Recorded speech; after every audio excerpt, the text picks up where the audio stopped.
All right, welcome everyone. I'm so glad that you're here. Thank you for joining our College at Kickoff. For those of you who do not know me, I'm Mrs. Bencomo, College and Career Center Specialist at Prospect High School. Before I introduce our guest,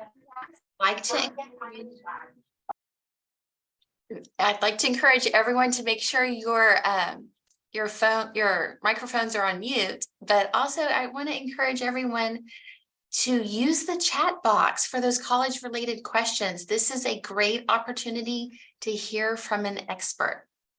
Also, I'd like to request parents with questions. Go ahead and save those to the end or send me or our host an email directly. We want to make sure our students have their first voice. They get their questions asked and they have agency during this presentation.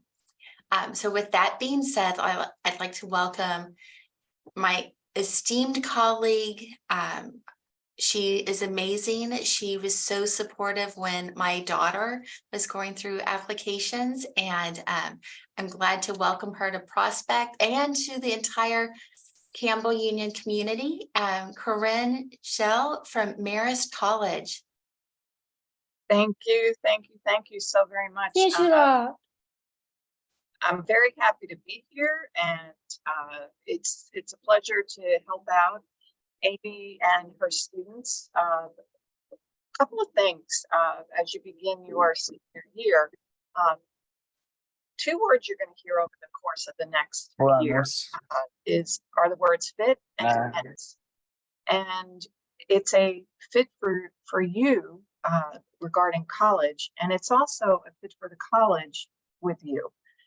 So it kind of goes both ways. And just remember that we are the Office of Admission, and that is our goal to admit. However, as you know, not every school has the capability nor the space to accept every student that applies to the campus or to that school. So my recommendation for you, and I've been doing this a very, very long time, is to do your research. Look at all of the schools that you're looking at. Just like your high schools, we also have profiles, and our profiles will enable you to see what the student who is attending or has been accepted, what kind of qualifications they have. So, for example, our sites, the admission pages will probably tell you what the middle 50% of our accepted students had in regards to GPA, SAT, or ACT scores. And it should give you a sense and idea that if your student has a 2.1 and the middle 50% of the students accepted to this particular school is a 3.8 and to a 4.0, has, is between a 3.8 and a 4.0, then more than likely the student would not be admissible because they don't meet the qualifications of what their students appear to look like that have been admitted.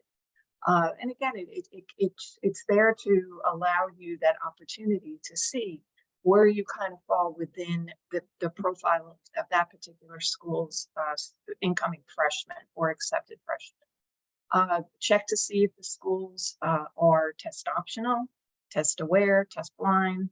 There's so many wordings for that today. I know at Marist we are test optional. So if a student does want to submit, then we encourage them. If they do not want to submit, then they don't. And again, if you look at our profile, we do provide you with the middle 50% of accepted students fell between this GPA, that GPA, and if they submitted test scores, what those test scores were.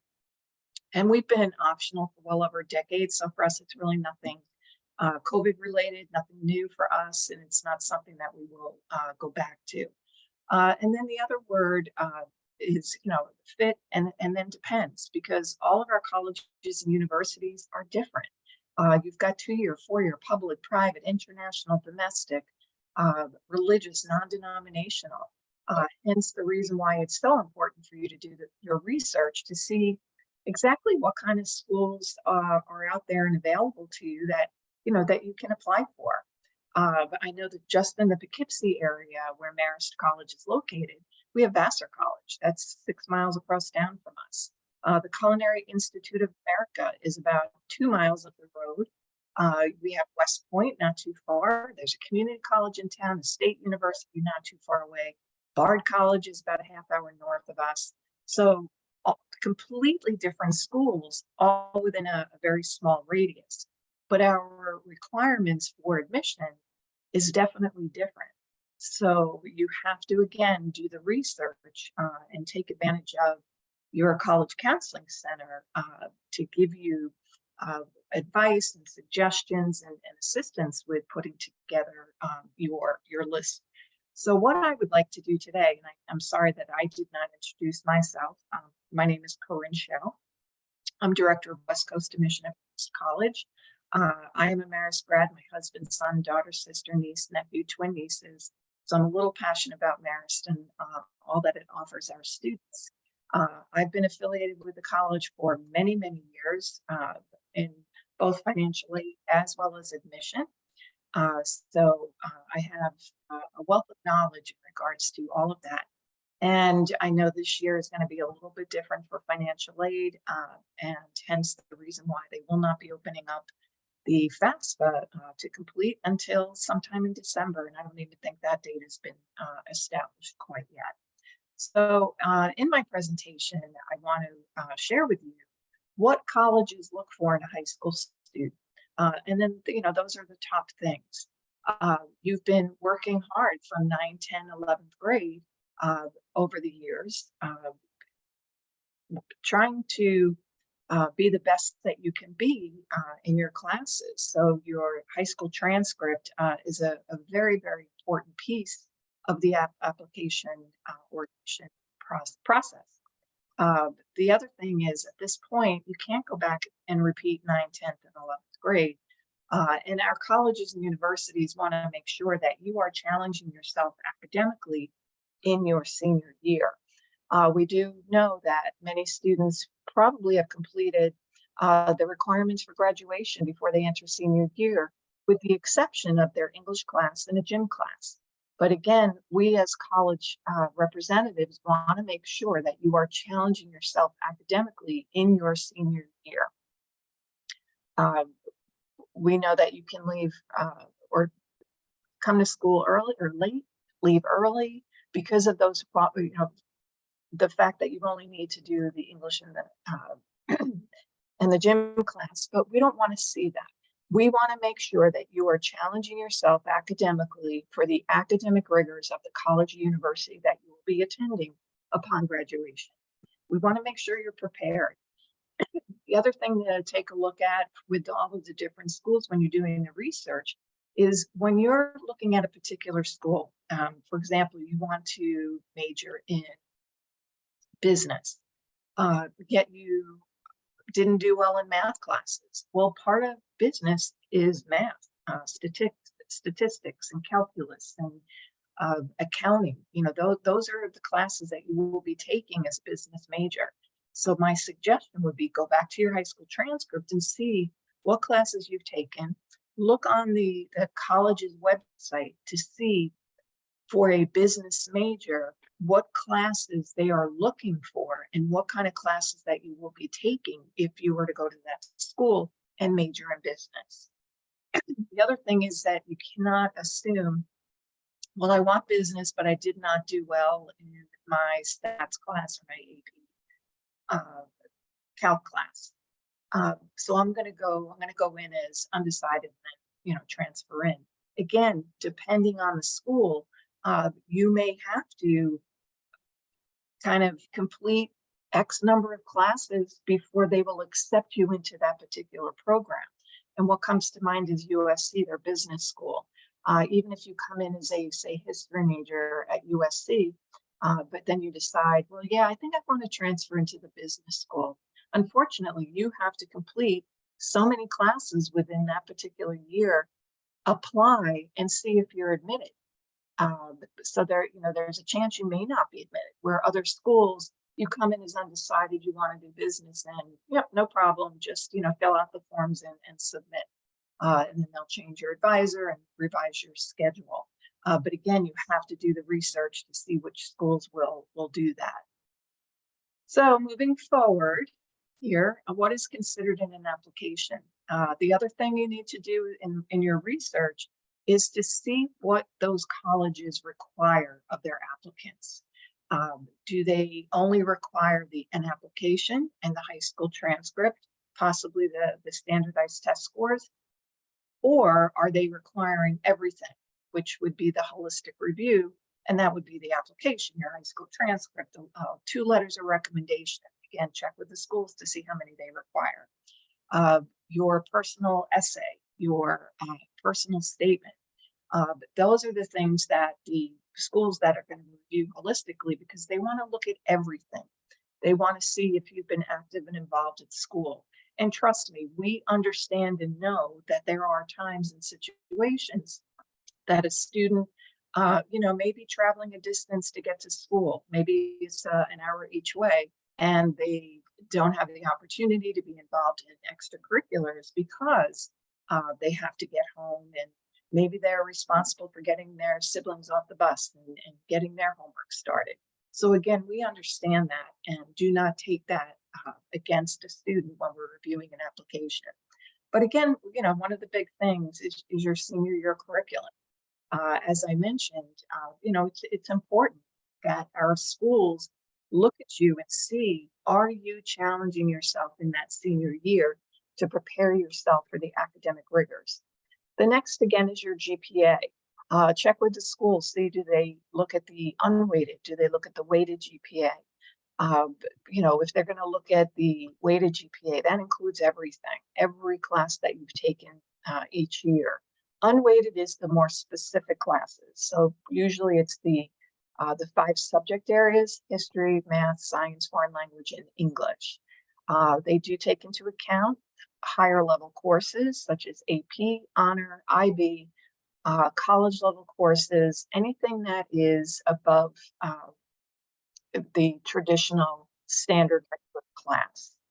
So again, check with the school, because usually the GPA between unweighted and weighted is different at each school. So that's another thing that's important. And again, if you review the schools you're looking at on the profile and see where the students fell, that the middle 50% of the accepted students fell in regards to GPA. And do you fit in there? Are you a little bit low? I mean, if you're higher, then no problem. But if you're a little bit lower, that shouldn't be a problem either. But again, it's hard to say. Depends on the school. And standardized test scores. Again, if the school is optional and you scored a 34 on the ACT, and that school's middle 50% of accepted students had between a 26 and a 32, then by all means, do it. But if you scored a 19 and that school's middle 50% fell between a 31 and a 34, are you going to submit? We can't tell you if you should or not, but probably not. And I know for us at Marist, I've seen that students have had like a 3.8 overall cumulative GPA, yet they sent in their ACT scores and they had a 19. And I'm like, oh, why? Which did not impact them for admission for me, but it did impact their academic merit-based scholarship because they didn't meet the qualifications for a certain level. So that's really important to look again at our profiles and see where our schools fall. And again, we're all different too in regards to that. Some schools do require it. Some schools, as I mentioned, are optional. Some are blind, where they're not looking at it at all. Even if you put it up down on your self-reported, they're not looking at that. Again, your application, when you're completing the application, again, you're giving us information about you, which is very helpful in, where you're coming in from. Some schools, well, it makes a difference if you're applying to, you live in Northern California, you're applying to school in Virginia or New York. That provides us with geographic diversity, which is helpful. It gives us a sense and idea of siblings. Are they in college? Are they not? What's the education level of your parents? Are you a first generation student going to college? So there's a lot of things that we're looking at in regards to your application. Next piece is your letters of recommendation. We at Marist require two, one from your high school counselor, and then one can be from a teacher, a priest, a pastor, a coach, an employer, not a parent or a grandparent, as they tend to be very biased about you. So those are an important piece of your application. Your essay personal statement. I do a lot of essay workshops, and this is really the opportunity for you to provide us with additional information about you. Everything else in your application, it's your high school transcript, it's your basic information. This will allow us, how well do you write? Which prompt did you answer? Did you answer the prompt? Or did you kind of veer off and does it make sense? And my suggestion in regards to that, I'll give you some when I get up to that piece. And then the personal statement, which is another important piece. For the Common App, needless to say, you can apply for X number of schools, but each one of our schools will have a supplement that you need to complete, and it's geared specifically for our schools. So for Marist, our personal statement is why Marist? And my suggestion is don't put down because you have a good psychology department or you have a great fashion design department. What we're looking for is, have you done the research? So for the fashion student, what kind of study abroad opportunities, you've researched that and you see that we have a campus in Florence, Italy, and we have our fashion program over there as well. And the internships, whether it's for Salvatore Ferragamo or Gucci or Prada or Scotta, how you envision being a part of the Marist fashion program and traveling to these destinations, doing these type of internship programs. And from what you understand, the success of students in that program upon graduation, where you have people working for the Knot or a designer for Ralph Lauren or Betsy Johnson, that shows to me the level of research that you've done, and it's very helpful to me knowing that you've really researched our school. Several years ago, I did have a student from San Diego, great student, absolutely impressed with him, great academics, very involved in school, would be a wonderful ambassador to the school. And I was so excited, but as I was finished reading his application, is why Marist he referred to Marist as a university and we're college, and my heart just sunk because when I read that, I was concerned that he really didn't do as much research as he probably should have. And I reached out to his counselor because that's what I do.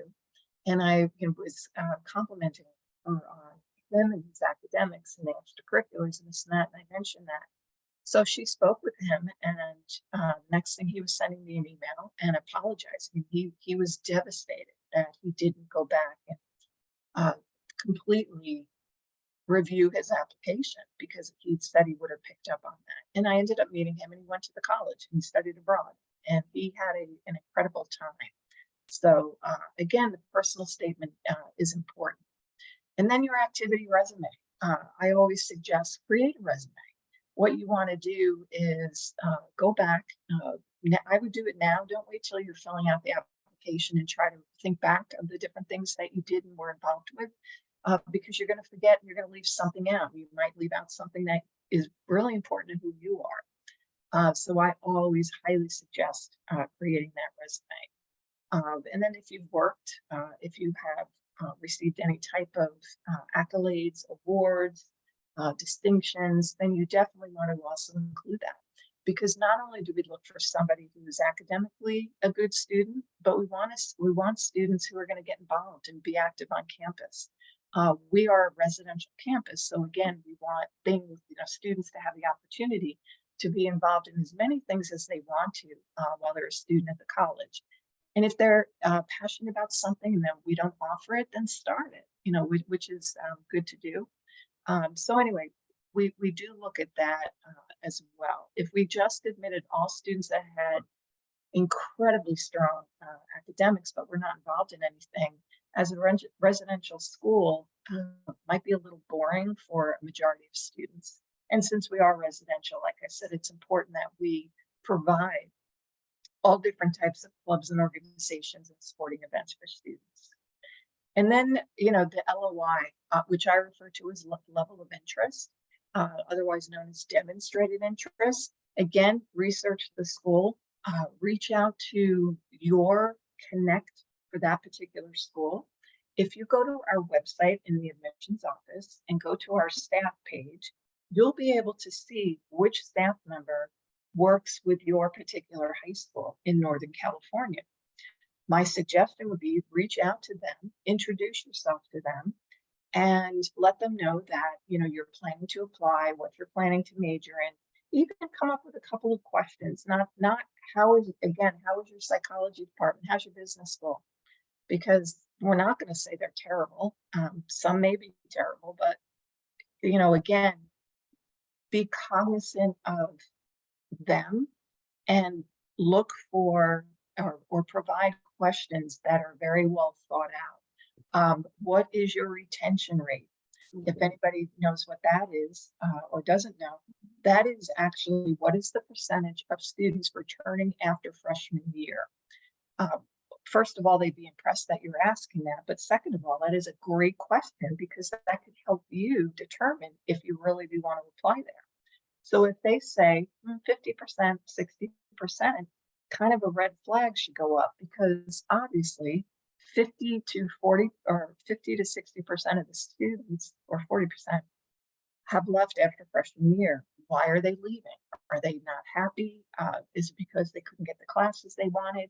You know, sometimes students come in as undecided and realize, oh, I want to do engineering. That's the school they went to doesn't offer engineering. So they make that mature decision to go to a school that does instead of changing their major. They may have decided not to, well, for us, 12 to 16 credits is considered full-time. And sometimes a freshman coming in, they decide, you know what, I want to take 12 credits. I just want to get a good handle on what the expectations of me will be academically. So they do the 12 credits. Well, if you're going to fall behind at least one class doing that, can you make that up? Oh, absolutely. During the summer, during the intersession between the fall and the spring semester, we always offer classes. And those tend to be online classes. Maybe a student decided, you know, that they just didn't like it, they found out. But again, that is a great question to ask. What is the percentage of students that are doing internships at your school? How many internships do they do? Do they get paid for internships? Is a stipend provided for the internship to help defer the cost of the commute, depending on where the student is going to do it? Do they offer internships in the summer so that when you're home during the summer, you can do internships at that time? At Marist, we do offer summer internships as well as fall and spring. And they range anywhere from 0 credits up to usually 9, 1 or 2, maybe 12 credits. But those are very few and far between. So for a 6-credit internship, which is the typical one, the students will probably do 2 days wherever their internship is. And it may be a full day for each day. And then the other 3 days, they're back on campus going to class. So anyway, depending on the number of credits that you do. So those are the great questions to ask the representative from the school that you're interested in. And then a portfolio, I know for Marist, for fashion design, portfolio is required. And then for studio art, the BS in studio art, they do require a portfolio for that. But all of our other majors do not. However, if you're very proud of something that you put together, a book you may have written, an organization or a committee, you've kept all of your press releases or whatever you want to share with the school, please feel free to do that. There are links within our applications that will allow you to submit the things that you are very proud of. And again, that's an opportunity for you to share who you are and the kind of things that you're very interested in. So a challenging curriculum, again, I know we spoke about that. Academically successful students should have several honor courses. And one of the things that we do as admission reps, when we are reviewing your application, we have the high school profile, which we use. And that profile will tell us the number of AP, honors, IB, college level courses that students have an opportunity to take at their school. Some schools don't offer any AP. Some schools, basically their curriculum are all on every class that a student takes is an honors level course. But most of the time that information is provided on a transcript, but sometimes it's not. So then we do refer to and rely upon high school profile to help us. So for example, if your school offers 26 AP classes and you've taken 2 over the course of your 4 years, then that's great that you are doing AP classes, but that doesn't appear that you've challenged yourself over the 4 years with really difficult level courses. The same with the honors, the IB, and the college level courses. I have heard that, well, my school doesn't offer AP classes. Well, then go to a community college. They do online classes, maybe, and you can take a class at night in maybe intro to psychology because it's something that interests you. And then you score a grade of a C or higher, and then that college will accept the college credit for that. So that's one class that you've already completed. But I never really like to hear, well, our school doesn't offer college level courses. Again, you have the opportunity and the option to go to a community college and take a class or 2, which will be helpful to you down the road, because if you are a 12 to 16 credit, which again, Marist is, and you decide coming in that you only want to do 12 credits, but you've taken a class or 2 in high school at the college level, then guess what? You're going to be completely fine. And then you decide the second semester, freshman year, I'm going to do 12 again. You're still fine because you do have the 6 credits already. You do need to submit an official final transcript from that particular school. So just make sure that once you've completed the class or classes, that you submit a formal official final college transcript to the school that you're going to end up attending. And again, make sure that you're taking classes that challenge you during senior year. And we know that you're going to have, music class, art class, gym class. And those are things that you have to complete, but are we necessarily looking at them for your strength and curriculum? No. We're looking again for mostly those 5 subject areas.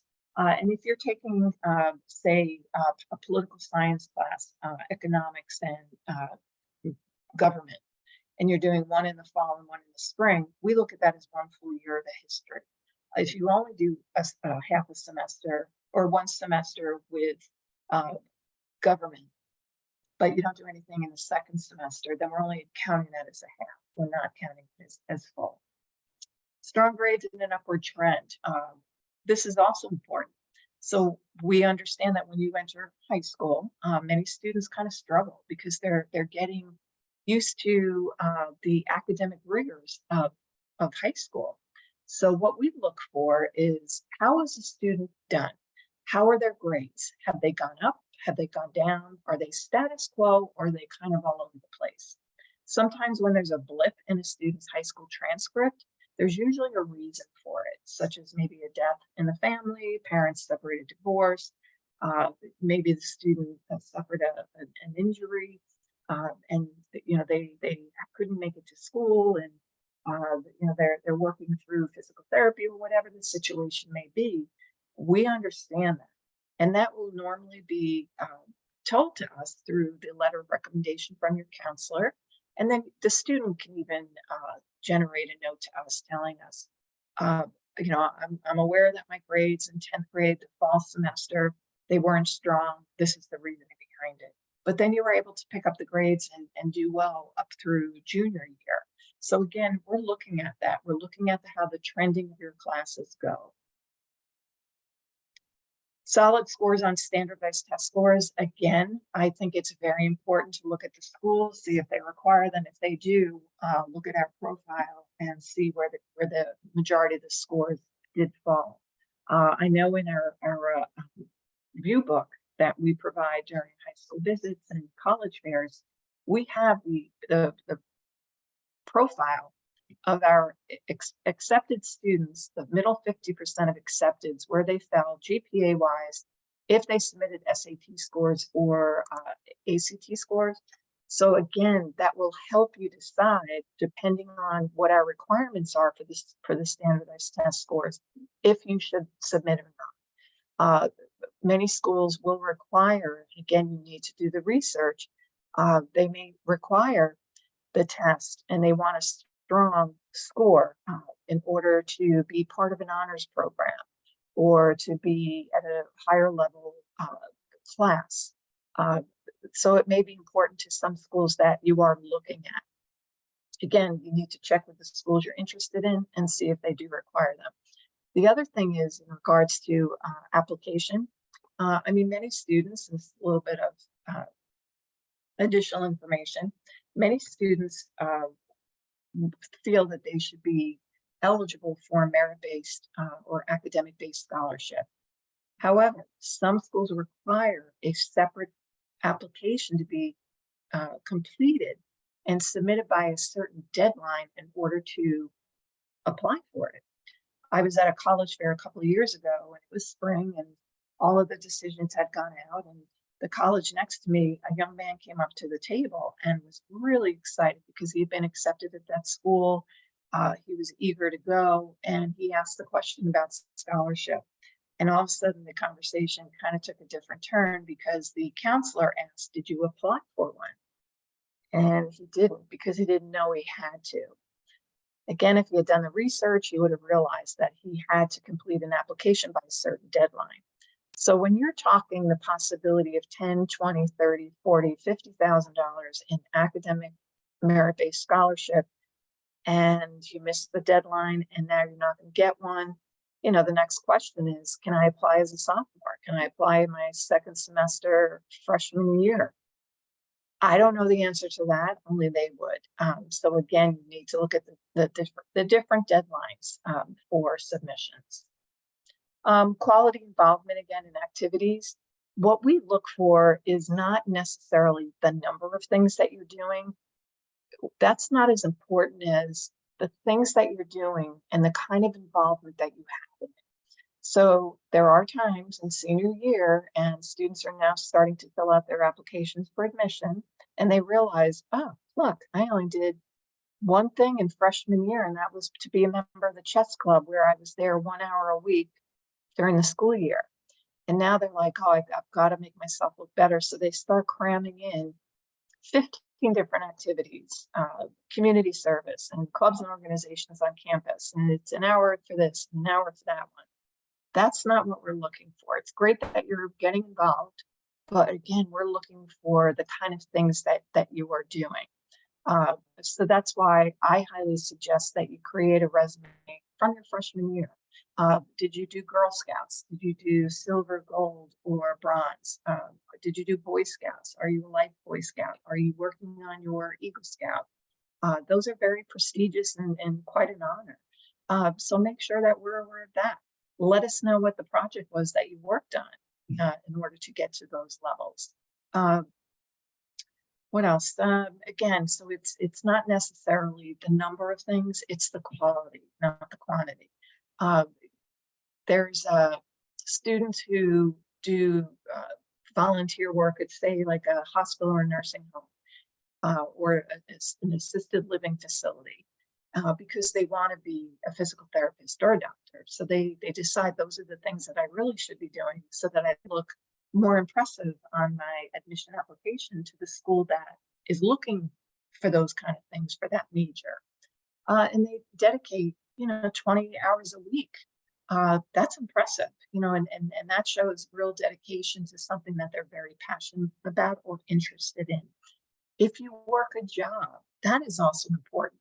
If you've been made a manager or, a senior member of the the team, let us know that, because again, that shows who you are as an individual and how reliable and dependable you are to management, that they are willing to give you the key to lock up the shop or the store at the end of the day. Not everybody does that. So again, those are the things that we're looking for. If you're involved in a sport team, a travel team, a school team, a CYO team, list those, because again, that's dedication. That's time that you commit to that. Are you a captain of a team? Are you the manager of a team? Do you do the stats for a team? Those are the things that you need to include in your resume. Do you do tutoring? That's great. Record of community service. Again, I think this is wonderful. I was doing a program a couple of weeks ago, and the student wants to become a vet. And I had asked her if she's done any work in animal shelters or at a vet's office. And she says, well, I did go to a friend who's a vet, and I kind of watched for a couple of hours. And I said, well, that is great. Again, if that's what you want to pursue, then they will be looking for those type of things, and that just helps you. But my suggestion would be, see if you could get, an internship there. See if you could even be an office assistant or an assistant to the vet. I mean, I know that they have vet assistants who are professional, but again, you may be able to really get a hands-on experience, and not just for 2 hours once in the year, but on a rather more daily basis. Volunteer work in a hospital. Now that COVID is kind of subsided tremendously, they are looking for students to kind of help at the hospitals, in community centers, retirement facilities, libraries. Read books to little kids during story hour. Those are the things that we'd love to see. Again, work experiences, jobs, summer programs. Were you a camp counselor? Did you do any type of tutoring? Did you babysit? Did you run a little babysitting service for summer for working parents in the local area?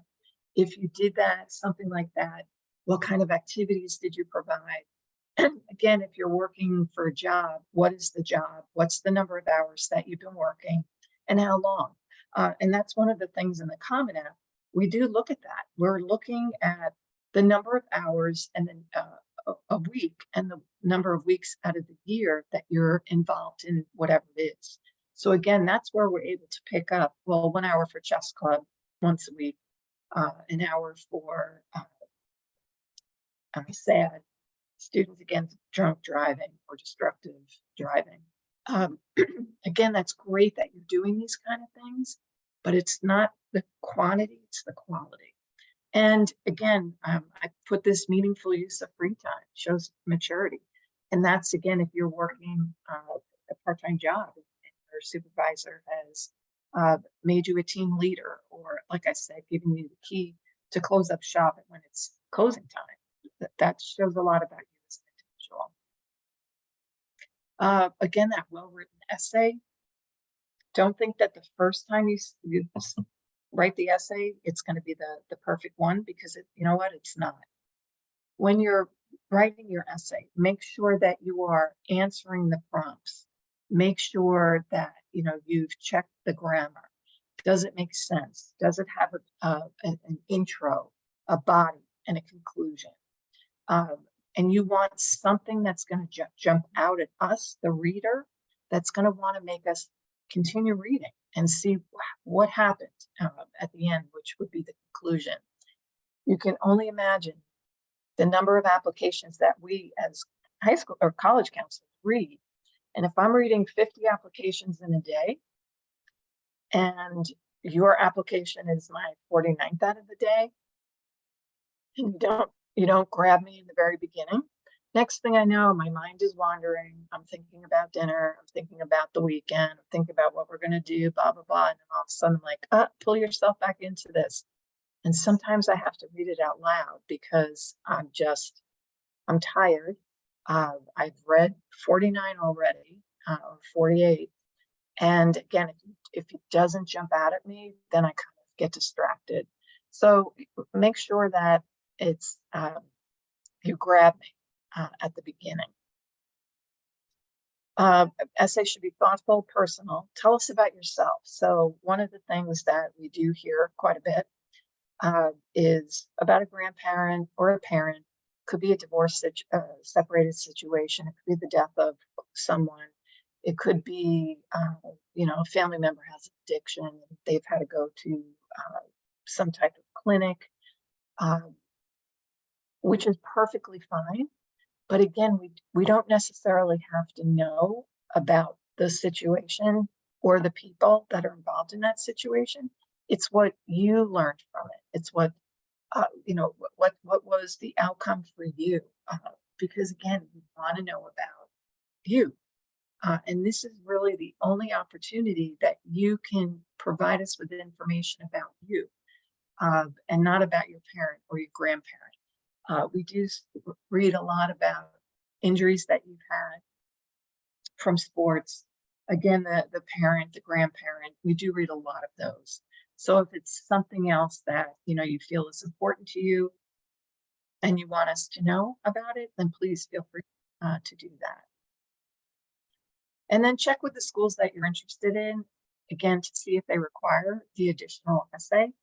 And that really, that's the personal statement. And I mentioned earlier about why Marist, and how the young man wrote a very thoughtful why Marist, and then listed us as Marist University. And that, as I said before, that just like, so University of Richmond used to have their personal statement was not the essay, but the statement describes spiders. And you're like, creepy crawly. Oh, interesting that they want us to write about that. But there's a reason why they were asking that. And if any of you are aware, the mascot for University of Richmond is a spider. So what they were looking for, and if you had done your research, you would know what their mascot was. Describe a spider. They wanted to know about the students at University of Richmond. They don't ask that one anymore, but I love that one. Because again, if you do the research, you know that you're describing the students that go to Richmond. If you don't know, then you're writing about those creepy crawly things that are on the wall, the ceiling, the fan, the floor, the ground, or hopefully not on you. But yeah, so I just love that one. And then positive recommendations from school personnel. Again, you're going to ask somebody who a teacher that you really liked, or a coach, or an employer, priest, pastor, somebody who knows you well, that is only going to be very positive about you. Sometimes counselors will write. I mean, you don't see any of the letters that are written. Maybe the personal one from somebody outside of school will share what they've written about you, but majority of the time you do not know what it is. I have not really seen very many negative letters of recommendations from counselors or teachers, but sometimes I've read enough of them to know, to read between the lines, that you're a nice student, but not very advocating for themselves, not a strong academic student, doesn't go for extra help. And counselors and teachers know how to write that in a very professional way, to really share with us about you, and not in a positive, but not in a negative way either. So then we can kind of, again, read between the lines. Be very, very careful of discipline. I think that's one of the big thing. Where is it? Okay, this is more adults who know you well. Supplementary recommendations. We require two, one again from the counselor, one from the teacher, which that tends to be who they're from. Sometimes we get 5, sometimes we get 6. Are we happy about it? No, because my theory has always been, if somebody took the time to write a letter for you, then I need to take the time to read the letter that they wrote for you. I'm not happy about it because it just takes much longer to review your application. I don't hold it against you at all, but again, I think it's only fair that if somebody wrote for you, then I need to read for them and for you as well. So if a school requires 2, do 2, maybe 3. If a school requires 1, do the 1, maybe 2. But that's it. You don't need to ask 5 people to write letters of recommendation for you.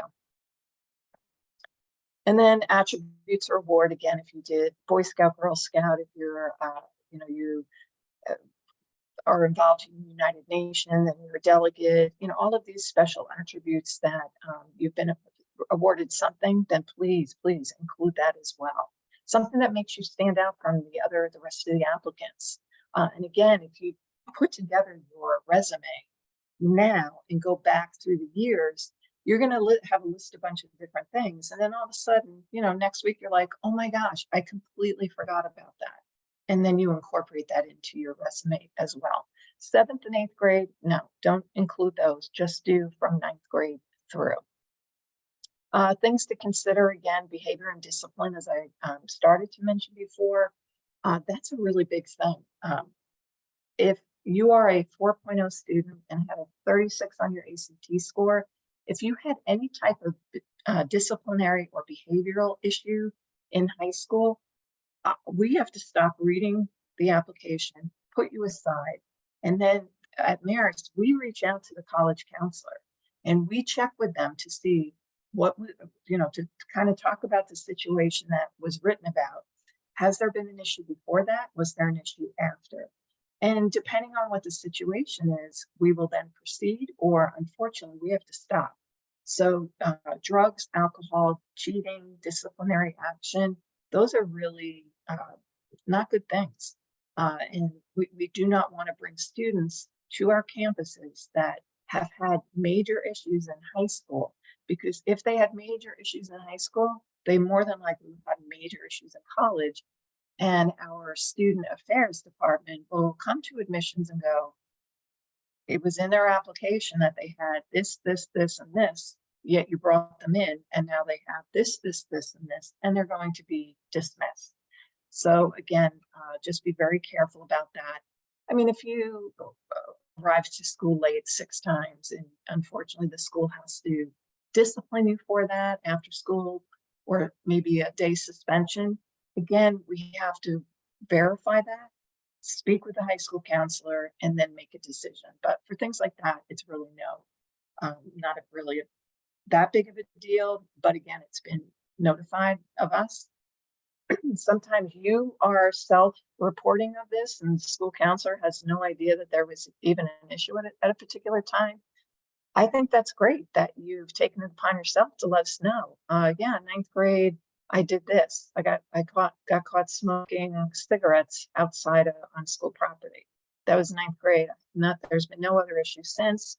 Okay, not a problem. And then of course, as I mentioned earlier, level of interest. Sometimes students don't have an opportunity to visit all of the schools that they're interested in. But you know what? On our websites, under our admission pages, is probably a picture of the staff and also what states our staff are responsible for. So you'll be able to find and search who the person is that will either be reading your application, visiting your high school, attending a college fair. If an interview is required, then you may want to reach out to them to see if they will be visiting your high school, if they will be attending a college fair in your particular area. Do they require an interview, which you can find out on our websites. So don't ask them when you can find that information out on your own. If they do require or recommend means you really should be doing it. Sorry, could you say? Ooh, sorry about that. Alexa, I must have talked to her. But, again, there's no reason why you can't reach out to them and let them know. I am planning on applying to your school, introduce yourself. my name is so-and-so. I am looking forward to applying. I'm interested in this particular major. Again, ask a couple of questions being, are you going to be visiting my high school? Are you going to be in the area? Can we meet for coffee? You know, internship opportunities. Those are the kind of questions that you want to ask. Some schools, they don't care if you've been to visit. Other schools, it's a big thing. For me, it's big because you're located in Northern California. My campus is in New York, and then we have the campus in Florence, Italy. If you've been to the Florence campus, if you've been to New York and it's a day when the college was technically closed because it's Sunday, let me know that Monday, hey, went to visit the campus, did a self-guided tour, loved it, blah, blah, blah. We track that. We make note of that so that when we are reviewing your application, I'm able to see, oh, look, Janie had the opportunity to visit campus. She did a self-guided tour on such and such a date, reached out to me. I met her when I went to the high school visit. I met her at a college fair. We did a preview program in, say, Sacramento that they attended. So that's a lot of times that we have conversed or met with the student. Again, some schools, they don't care. Other schools, it's like, wow, there's a strong interest there. So there is no excuse that you, even if you can't get to the campus, that you can reach out to the counselor that's responsible for your territory. And that's it. So let's see, let me stop sharing. And I know we have questions. How do you consider self-studying classes? Does it matter as much as guided classes? So I assume that's online that you're referring to, which online classes are